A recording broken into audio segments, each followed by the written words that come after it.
3.8 billion euros. That is what it cost 6 companies to fix the price of every major truck sold in Europe for 14 years. Between 1997 and 2011, the manufacturers behind 9 out of every 10 medium and heavy trucks on European roads sat in hotel rooms, exchanged emails, and agreed on exactly how much you would pay. This is the story of the largest cartel fine in European history. It was January 1997, and the European truck market looked like a textbook example of healthy competition. 6 brands dominated the sector: MAN out of Munich, Daimler in Stuttgart, Volvo and Renault trucks from Gothenburg, DAF in Eindhoven, Iveco from Turin, and Scania headquartered in Södertälje, Sweden.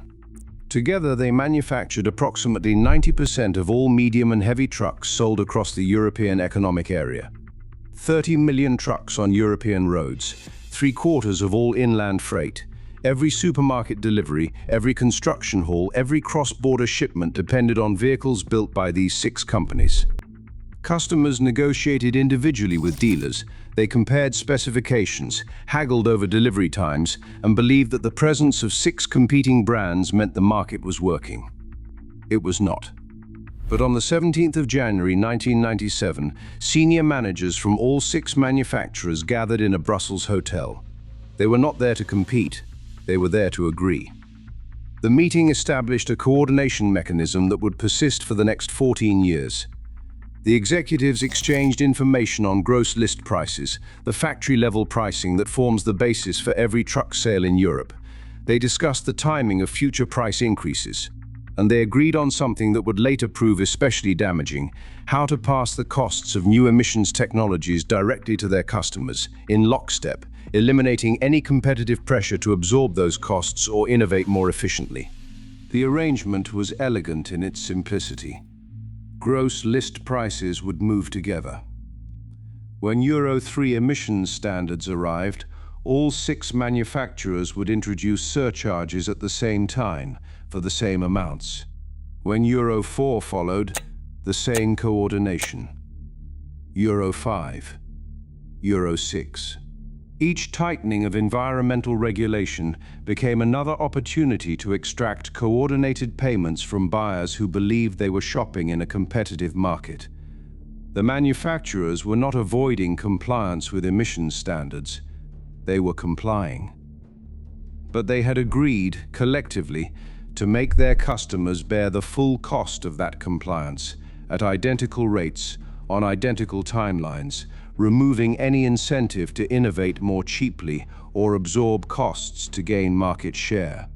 The result was a market where environmental progress came with a coordinated price tag that no buyer could negotiate around. Between 1997 and 2004, the cartel operated through in-person meetings. Senior managers gathered at the margins of trade fairs, particularly the IAA Commercial Vehicles Fair in Frankfurt. They met in hotel conference rooms. They spoke by telephone. The discussions covered the same ground every time: gross list price increases, emissions surcharge timing, and the passing of compliance costs to customers. After 2004, the coordination shifted downward to the German subsidiaries of each manufacturer. Communication moved to email and electronic exchanges. The participants changed, but the substance remained identical.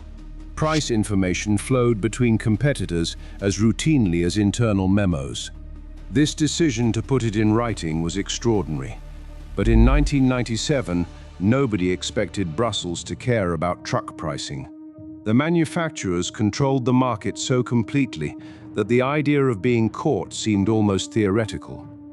They exchanged truck configurators, the sales software tools used to build custom offers for buyers. They shared delivery time data. They created a level of market transparency between supposed competitors that made genuine price competition almost impossible. At trade fairs where these companies displayed their latest models to the public and presented themselves as fierce rivals, senior managers slipped into side meetings to confirm the next round of coordinated increases. The public saw competition. Behind closed doors, the executives saw cooperation, and they were confident enough in their invisibility to toast their continued success at industry events, year after year. But there was one detail about this arrangement that would eventually unravel everything. The cartel had no enforcement mechanism beyond mutual self-interest. And self-interest, as it turns out, is a fragile foundation when the fines start climbing into the billions. For 13 years, the system held. 4.8 million trucks were sold across Europe during the cartel period.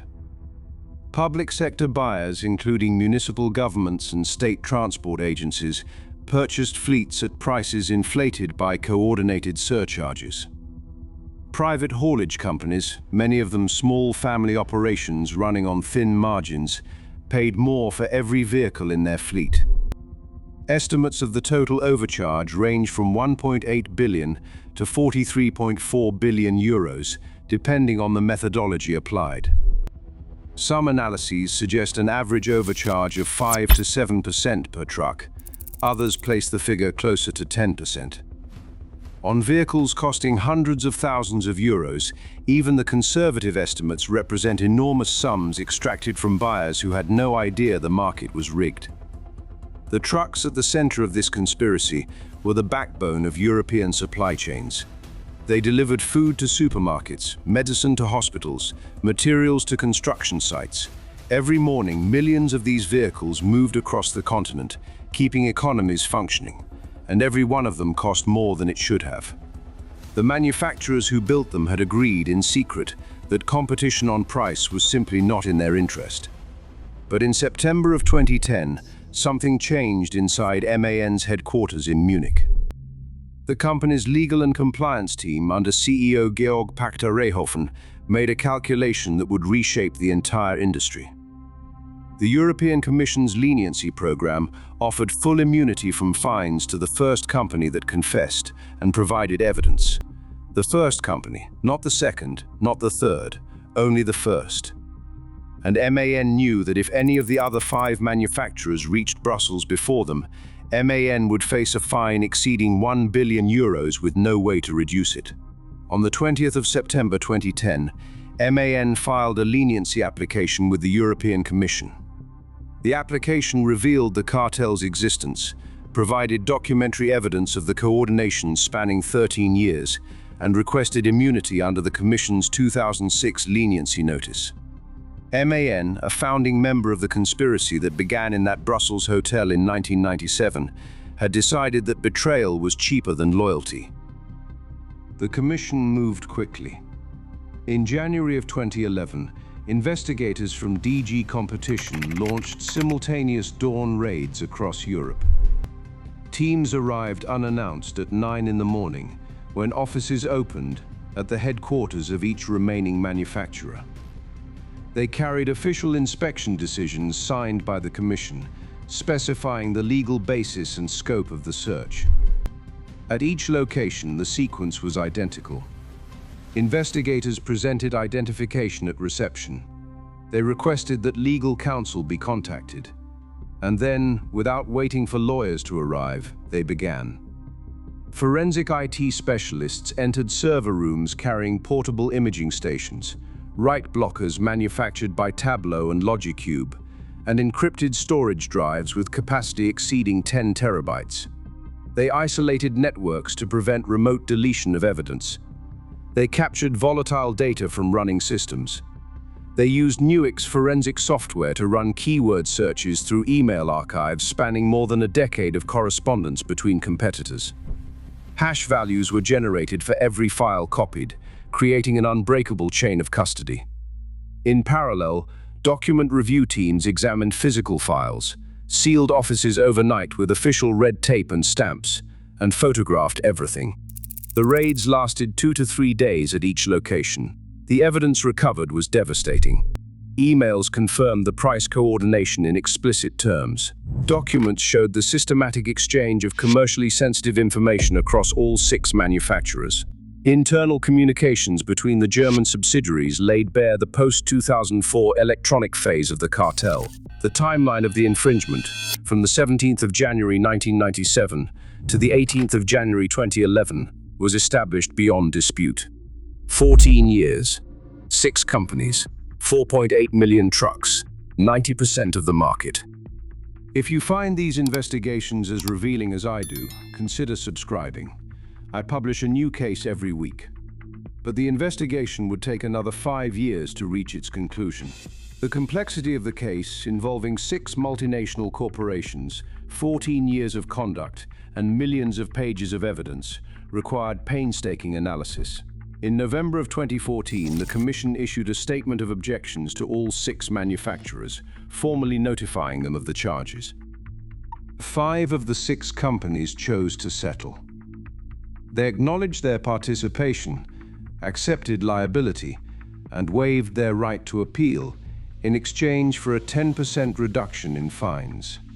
In July of 2016, Commissioner Margrethe Vestager stood at the podium in the Berlaymont building in Brussels and announced a record fine of €2,926,499,000. It was the highest cartel fine the Commission had ever imposed. Daimler received the largest individual penalty, €1,008,000,000. DAF was fined €752 million. Volvo and Renault paid €670 million, having received a 40% leniency reduction for cooperating after MAN's confession. Iveco owed €494 million. MAN, the company that started the cartel in that Brussels hotel in 1997, paid nothing. Its leniency application had earned full immunity, saving it an estimated €1.2 billion. The founding conspirator walked away without owing a single cent. Vestager's statement was unambiguous. It is not acceptable that MAN, Volvo, Renault, Daimler, Iveco and DAF, which together account for around 9 out of every 10 medium and heavy trucks produced in Europe, were part of a cartel instead of competing with each other. But one company refused to settle. Scania, the Swedish manufacturer controlled by Volkswagen, withdrew from the settlement procedure and chose to fight. In September of 2017, the Commission adopted a full infringement decision against Scania alone, imposing a fine of €880,523,000. Scania appealed to the EU General Court, arguing that the hybrid procedure, settlement for some companies and standard proceedings for others, had prejudiced its case and violated its presumption of innocence. On the 2nd of February 2022, the General Court dismissed Scania's appeal in its entirety. The court confirmed both the infringement finding and the fine, describing the cartel as an infringement of competition law of enormous gravity because of its duration, its spatial extent covering the entire European economic area, the market share of approximately 90%, and the nature of the collusive arrangements. The court held that the Commission was entitled to use the hybrid procedure and found no breach of Scania's rights. Scania appealed again, this time to the Court of Justice of the European Union. On the 1st of February 2024, the Court of Justice dismissed that appeal as well. Case C-25122P ended Scania's 7-year legal battle. Every argument rejected, every ground of appeal dismissed. The fine was final and enforceable. Scania had spent 7 years and untold millions in legal fees to arrive at exactly the same outcome it could have reached in 2016 by settling. The total penalties across both decisions reached €3.8 billion. But the fines were only the beginning. The Commission's infringement decision served as binding proof in national courts across Europe, triggering a wave of private damages claims that dwarfs the original penalties. In the United Kingdom, the Road Haulage Association filed an opt-in collective action covering more than 600,000 trucks. UK Trucks Claim Limited launched a parallel opt-out action. In January of 2026, a new collective proceeding was filed specifically against Scania, following the exhaustion of its appeals. In the Netherlands, Germany, and Spain, individual and group claims multiplied. Litigation funders estimated that 10 million trucks were affected across Europe, with potential damages exposure reaching 100 billion euros. Deutsche Bahn, Germany's national railway operator, filed claims for thousands of trucks purchased during the cartel period. As of 2026, no global settlement has been reached. The manufacturers continue to defend claims in courts across the continent. The litigation is expected to continue for years. The truck cartel reshaped European competition law in ways that extend far beyond the original fines. It accelerated the implementation of the EU Damages Directive, which harmonized rules for private enforcement across all member states, making it easier for victims of cartels to seek compensation in national courts. It reformed leniency procedures and expanded collective redress mechanisms, particularly in the United Kingdom and the Netherlands. It demonstrated that the leniency program could crack even the most entrenched cartels, because the incentive to confess first will always outweigh the incentive to stay silent when billions are at stake. And it proved that 14 years of secret coordination involving 90% of a continental market could be undone by a single phone call to Brussels. The same trucks that carried Europe's goods carried a hidden tax. For 14 years, the price was rigged. The companies that built them knew. The customers who bought them did not. And the case that exposed it all began with the one company that decided betrayal was better than getting caught. The next case I am covering involves a single fee, charged billions of times, that the European Commission decided was illegal.